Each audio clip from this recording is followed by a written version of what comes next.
Le Boeing 2707. Il est connu pour avoir été l'un des concurrents du Concorde. Et pourtant, il est resté à l'état de projet. Mais surtout, c'était pas le seul. Lockheed, comme Boeing, ont tout essayé pour prouver la puissance américaine. Alors partons à la découverte des projets supersoniques américains.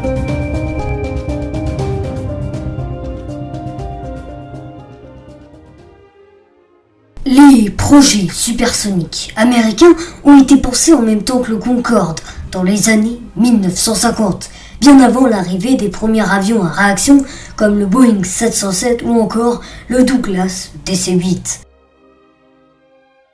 Le programme SST, qui signifie Supersonic Transport, est lancé en 1959 et l'administration de l'aviation civile américaine, autrement dit la FAA, veut assurer le succès d'un possible avion supersonique. North American, un ancien constructeur, pense à reproduire le B-70 Valkyrie en version civile.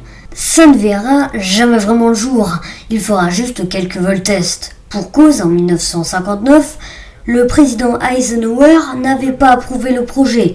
Il ne veut donc en aucun cas investir dans de tels projets.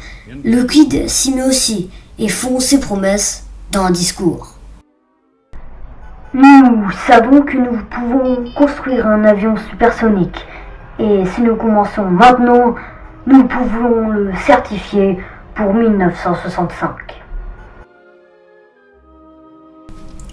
Je ne l'ai pas dit, mais les Américains ont des immenses ambitions, visant le Mach 3, environ plus de 3000 km/h. Le Concorde et le Tupolev 144 étaient Mach 2, environ un peu plus de 2000 km/h. Mais tout change en janvier 1961, quand John Kennedy est élu président. Lui, il approuve totalement le projet et le Congrès américain est prêt à investir dans les projets supersoniques. Ils imaginent alors une centaine d'exemplaires Mach 3 pour les années 70 de chaque constructeur. C'est très ambitieux, mais ils pensent que c'est faisable. En 1962, une coopération est imaginée entre les Américains et l'Europe, mais ça ne vit jamais le jour. En fait, en mars, Sud Aviation avait proposé une coopération avec Boeing, mais ils refusèrent par ego. Une grave erreur. En fait, le projet SST a vraiment démarré en 1964, quand le PDG de la FAA a appris que le Concorde allait voir le jour. Cette information lui a permis de convaincre les constructeurs et les Américains avec l'idée en tête de battre la concurrence. En tout, il y a 3 projets qui sont prévus par 3 des plus grands constructeurs de l'époque, Lockheed, Boeing et North American. Le premier, c'est le NAC-60 de North American, lancé dans les années 60. Sa vitesse était de 2800 km/h. Pourtant, le projet sera annulé en 1967. Pour cause, il ne répondait pas aux exigences de la FAA. 3 ans avant que le projet se fasse enterrer, la FAA avait déjà fait une demande à Boeing et Lockheed. Ce qui nous mène au deuxième projet. C'est le plus connu, le Boeing 2707, lancé en 1964. Il est extrêmement ambitieux, avec ses 3000 km/h et ses 97 mètres de longueur. Le Concorde, c'était 60 mètres. Et surtout, il a une immense capacité de transport de 273 passagers, exactement comme le Lockheed L2000. La Pan Am avait prévu d'en acheter 15, et ce n'était pas la seule compagnie. Il y avait également Continental et étonnamment Air France. Malheureusement, le MiG 2707 n'a jamais vu le jour. Mais pourquoi ça? En fait, le projet était inimaginable et donc trop coûteux. En 1971, le Congrès américain a annoncé qu'ils arrêteraient de payer le projet, ou plutôt les projets. Le Lockheed L2000 y passe aussi.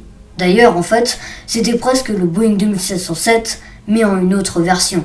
En effet, même capacité, même vitesse, bref, 2 jumeaux. Tout ce qui reste de ces avions, C'est une maquette du Boeing 2707, grandeur nature, dans un musée non loin de San José, aux États-Unis. La maquette du Lockheed L2000 fut-elle détruite? En fait, tous ces projets souffraient du même problème, l'ambition. À vouloir créer les meilleurs avions, ils ont tout saboté. Tout a été trop coûteux. Pourtant, en 2024 va arriver un tournant dans cette histoire.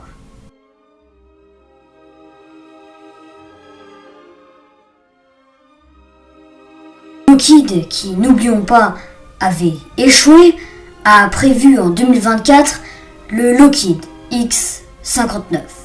Le but là, ce n'est pas un avion civil, mais c'est un chasseur supersonique, étouffant, le Sonic Boom, dont j'ai récemment parlé dans un format court. Peut-être un renouveau pour Lockheed.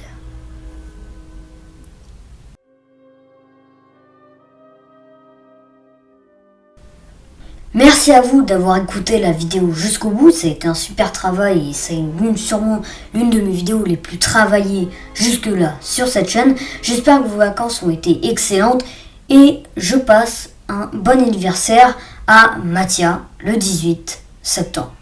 Au revoir et on se reverra. Le soleil, la nuit, tout concorde. New York et Paris, tout concorde. L'espace et le temps, les larmes et le sang, tout concorde. Nuages et Mach 2, tout concorde.